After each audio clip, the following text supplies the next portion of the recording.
Assalamualaikum warahmatullahi wabarakatuh. Dikisahkan, ada seorang anak yang memiliki temperamen yang begitu buruk. Lalu, ia diberikan sebungkus paku oleh sang ayah. Ayahnya berpesan bahwasannya ketika ia marah, ia harus menancapkan paku itu di pagar yang sudah tersedia di depan rumah. Kemudian, sang anak mematuhi perintah ayahnya. Di hari yang pertama, ia menancapkan sebanyak 37 paku ke pagar yang sudah tersedia. Hari demi hari, paku yang ia tancapkan semakin sedikit, hingga akhirnya tibalah satu hari di mana ia tidak menancapkan paku sama sekali ke pagar tersebut. Ia melaporkan hal ini kepada sang ayah. Kemudian ayahnya memerintahkan kembali. Ayahnya bilang, "Kalau begitu, sekarang kamu cabut kembali paku yang sudah kamu tancapkan, nak." Lalu, sang anak mematuhi kembali perintah sang ayah. Dicabutlah oleh dia paku-paku yang sudah tertancap di pagar tersebut. Setelah ia menyelesaikan tugasnya, ia melaporkan kembali kepada sang ayah bahwasannya dia sudah menyelesaikan tugas dengan baik.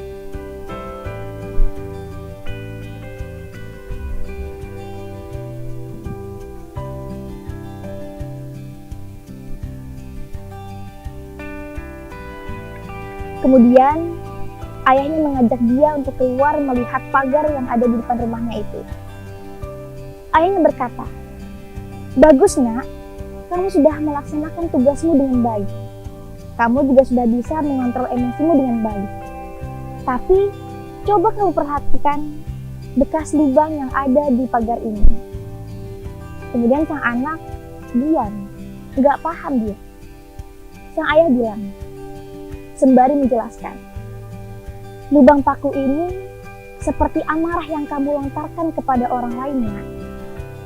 Kamu mungkin berhasil meminta maaf kepada mereka, mendapatkan permaafan dari mereka. Tapi, belum tentu bekas luka yang ada pada orang lain bisa cepat sembuh dengan begitunya." Lalu sang anak paham, dan ia terdiam kembali. Dari cerita tersebut, kita bisa mengambil hikmah bahwasannya ucapan dan tindakan yang didasari atas dasar amarah hanya bisa melukai orang lain.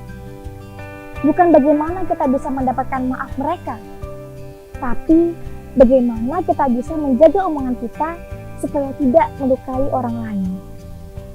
Lidah memang bukan anggota tubuh yang bisa membunuh orang lain, tapi ucapan yang keluar dari lidah, yang keluar dari mulut kita, tanpa kita sadari, mampu menjadi senjata untuk menyakiti hati orang lain. Pythagoras say, "Be silent or say something better than silence." Wallahul muwaffiq ila aqwamit thoriq. Wassalamualaikum warahmatullahi wabarakatuh.